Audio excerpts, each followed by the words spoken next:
Right, here we are on the morning of the day after the successful start-up and run of this engine, finally running on 2 cylinders, and I'm gonna make a separate video, and I must just briefly say thanks for everybody for all the suggestions, but I will go more in depth with what was done, and like I say, there were some very useful suggestions, and one in particular, well, I won't say one in particular, there was a few in particular that were pretty much on the money.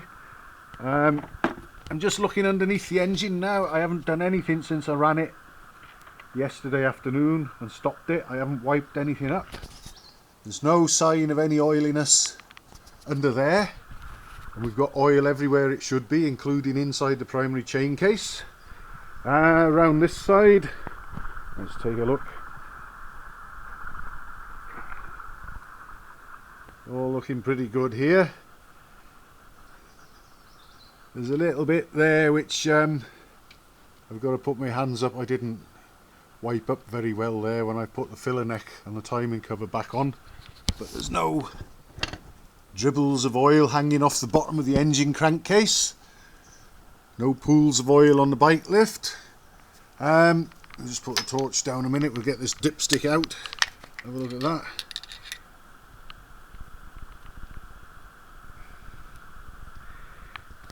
Hopefully we can see that. That should tell us that that oil hasn't budged a drop since yesterday when I refilled the engine, ran it and rechecked the level and topped it up. We're just below the high mark, so it hasn't wet sumped. So what I'm going to do next, let's see if we can make this a hat trick, and I put the camera down and we shall try a cold start, and believe me, it is cold. We've even got a bit of light condensation on the pipes this morning and on the tank there. So one cold engine, one attempt to cold start coming up. Let's see what we get. Once again, I'll put the camera down there. Hopefully we can see what's going on. And I'll get it here.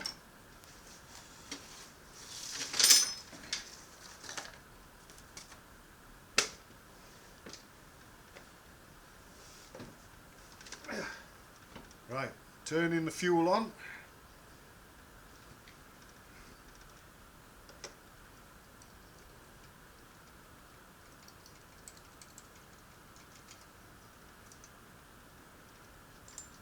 Joke fully on. Little bit of retard. Let's see.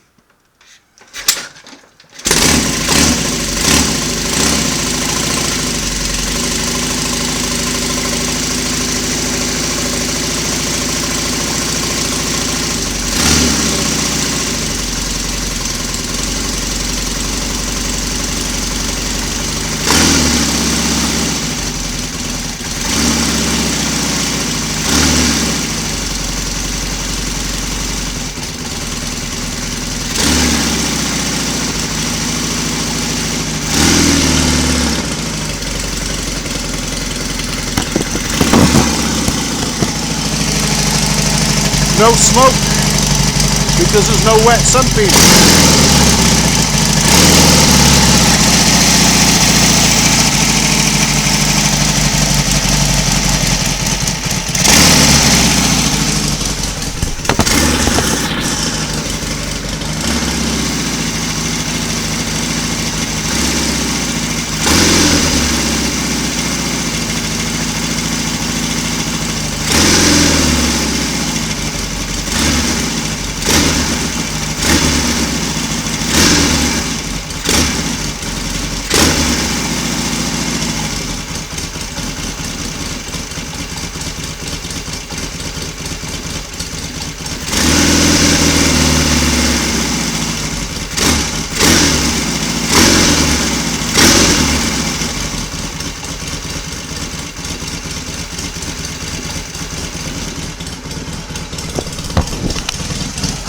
And a slightly sticky throttle cable this morning. But that doesn't matter, because next up I've been talking to the owner, and what we're going to do next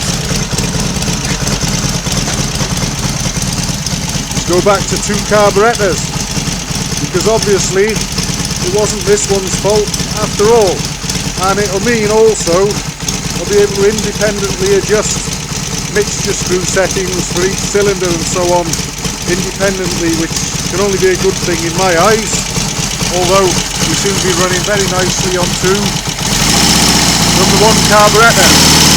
But I would have to attend to the jetting before it could have been used and ridden on that carburetor, and there's not much space between the opening for the bell mouth, and I haven't even got the bell mouth fitted there at the moment, and the front of the toolbox. Displayed twin carburetors, which this toolbox is actually designed for, with the lids with the ears on, will work much better for the breathing. So, and having said that, having spoken to the owner, as I said, it's been decided that we're going to go back to 2 carburetors on it, and then after that it should just be a matter of fitting the rear subframe with the mudguard and seat and everything, and finally this thing might just be ready to go home.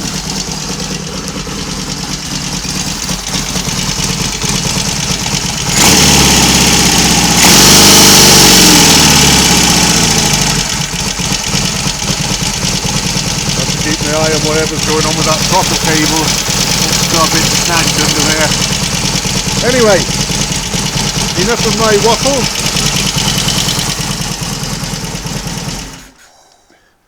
It's running nicely for the first time since it's been here. That's got to be a good thing. And once again, thanks to everybody who joined in with their comments, however useful or otherwise. But we finally got there in the end.